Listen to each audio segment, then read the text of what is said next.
Assalamualaikum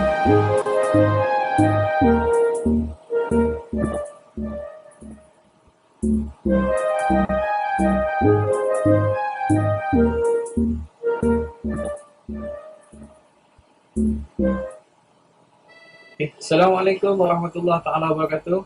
Selamat sejahtera dan selamat bertemu semula dalam kelas saya Pendidikan Seni Visual tingkatan 1. Sebelum ni kita dah mempelajari bidang yang pertama. Bidang yang pertama iaitu sejarah dan apresiasi seni visual. Kemudian ada pelajar tajuk yang pertama iaitu perkembangan seni visual di Malaysia. Hari ini kita akan pergi kepada bidang yang kedua iaitu bahasa seni visual, di mana tajuk pertama dalam bidang yang kedua iaitu garisan.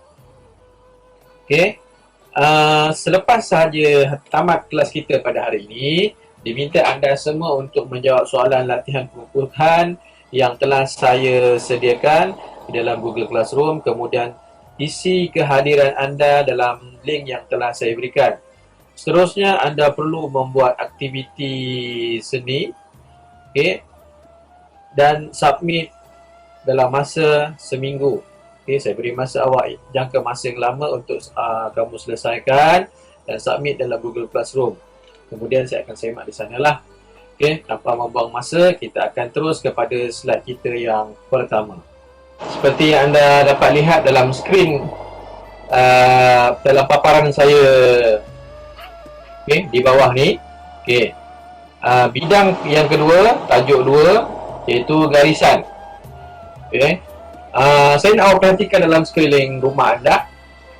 Apa yang ada dalam sekeliling rumah anda? Dapat tak anda melihat garisan yang ada pada ruangan rumah anda? Saya pasti banyak garisan dari sekeliling rumah anda yang dapat dilihat dengan jelas, seperti garisan rak buku. Kalau tak ada rak buku, awak lihat pada langsir. Kalau tak ada langsir, awak lihat pada tingkap. Kemudian bolehkah anda nyatakan jenis-jenis garisan tersebut? Boleh? Kemudian ada garisan yang terdapat pada alam semula jadi, objek, buatan manusia dan karya seni. Kemudian garisan dapat menghasilkan pelbagai jenis rupa, jalinan, bentuk dan ruang. Unsur garisan pada karya seni menghasilkan perasaan yang berbeza-beza. Kita tengok. Selepas mempelajari tajuk ini, murid-murid akan dapat buat apa? Yang pertama, memahami unsur garisan. Apa dia garisan? Apa dia definisi garisan? Yang kedua, mengeksplorasi dan mengaplikasi unsur garisan bagi mengukuhkan pemahaman terhadap seni, terhadap bahasa seni visual. Yang ketiga, menzahirkan idea dan konsep melalui pelbagai sumber dan teknologi dalam penjanaan tugasan. Yang keempat, menghayati hasil karya seni visual. Baiklah murid-murid, kita lihat kepada definisi garisan.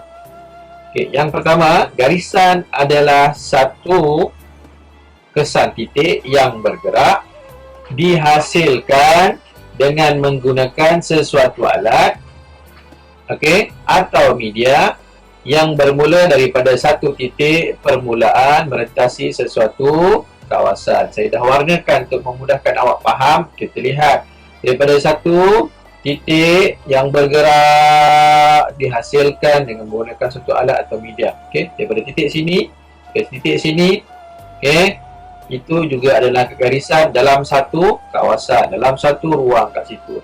Kalau awak lihat situ, garisan boleh diolah untuk mencipta rupa, jalinan, tone, corak dan untuk menimbulkan bentuk, ruang dan juga pergerakan. Kita lihat kepada jenis-jenis garisan yang ada. Yang pertama, garisan nipis. Awak lihat kat sini, halus je. Yang kedua, garisan tebal. Tebal sikit daripada garisan yang pertama. Yang ketiga, garisan bersudut. Setiap garisan yang dibuat ada sudut, mesti ada sudut, mesti ada bucu. Yang keempat, garisan berpancar. Biasa kita lihat pada pancaran matahari, pancaran cahaya bulan, pancaran bintang. Seterusnya, garisan putus-putus. Kebiasaannya kita lihat pada hujan, pada air hujan. Seterusnya adalah garisan melengkung.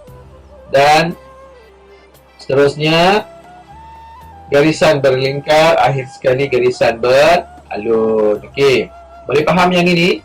Okey, so jenis garisan yang anda pelajari dalam tajuk ini ada 4. Yang pertama nipis, yang kedua tebal, yang ketiga bersudut, yang keempat berpancar, yang kelima putus-putus, yang keenam melengkung, yang ketujuh berlingkar, yang ke-8 beralun. Okey, sekarang kita lihat contoh garisan yang ada di sekeliling kita.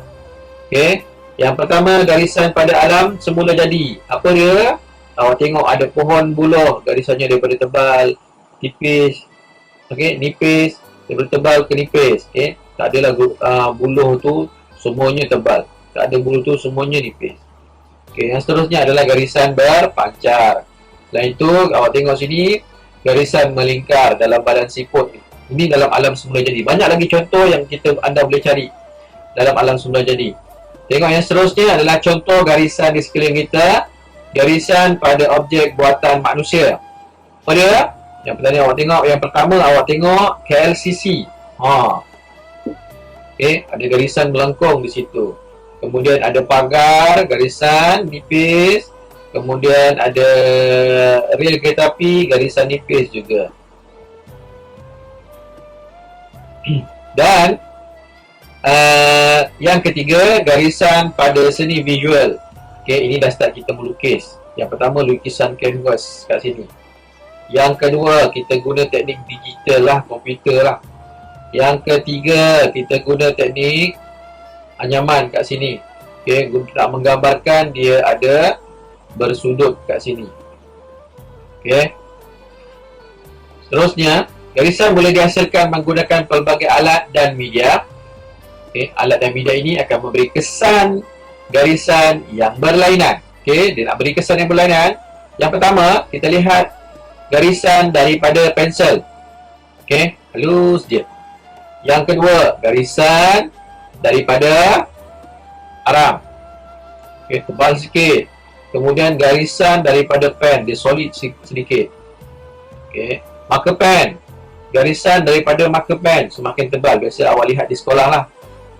Cikgu pun kadang-kadang melukis di papan putih. Seterusnya garisan daripada berus. Okey, berus lukisan ni awak dah pernah guna di masa sekolah rendah.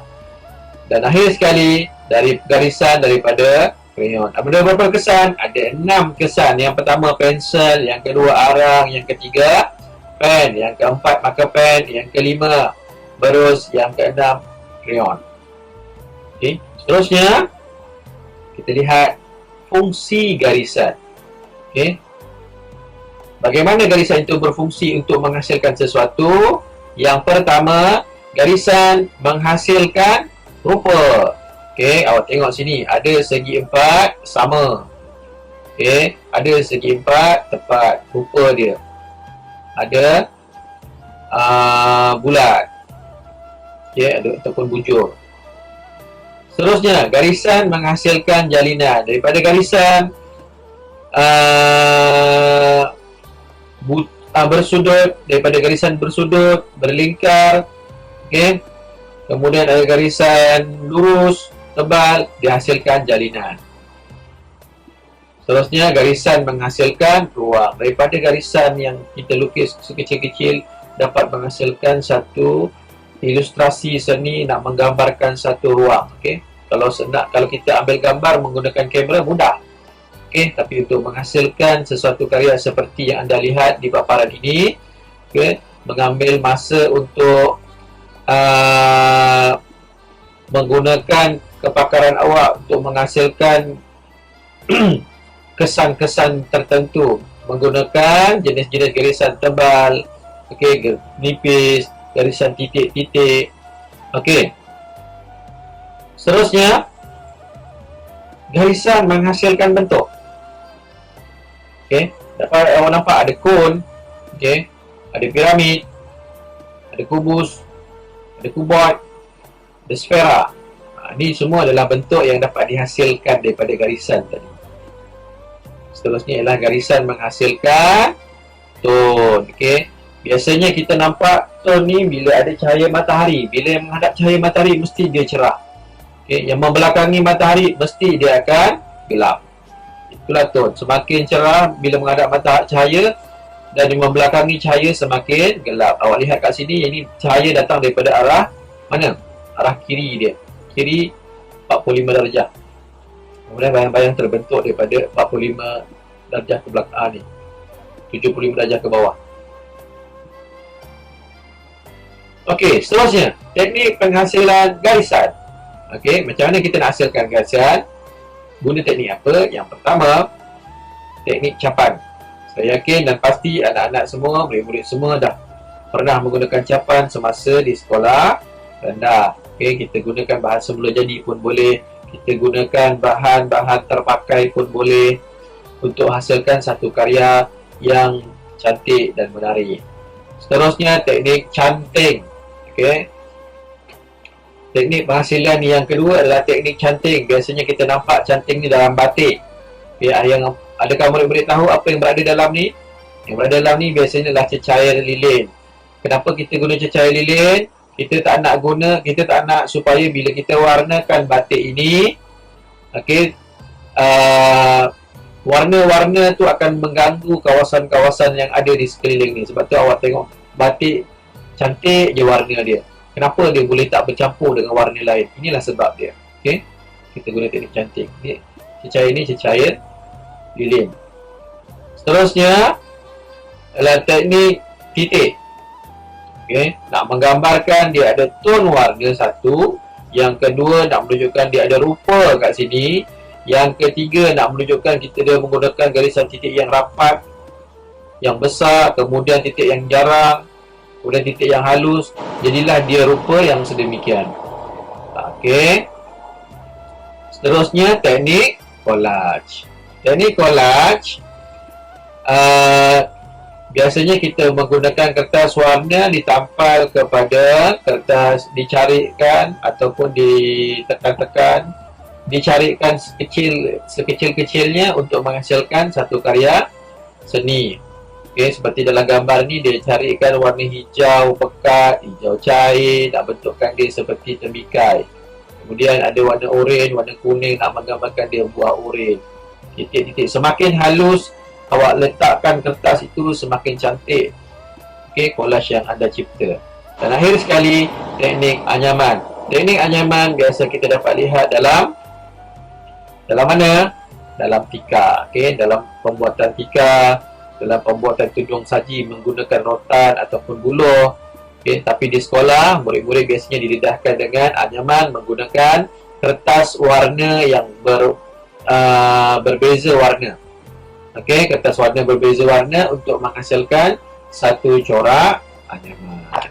Saya pada hari ini, semoga perkongsian yang saya beri ini anda boleh mendapat manfaat daripada perkongsian saya. Semoga perkongsian saya pada hari ini mendapat manfaatnya.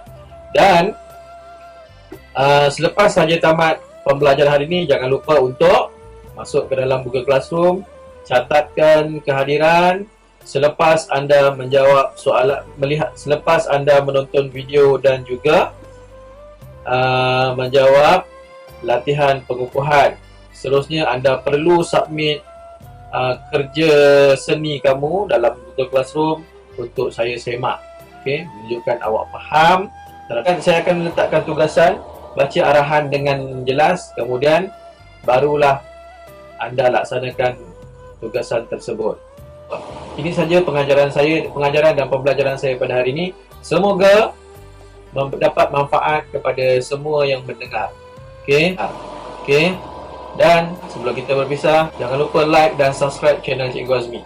Okay. Assalamualaikum warahmatullahi wabarakatuh. Jumpa lagi.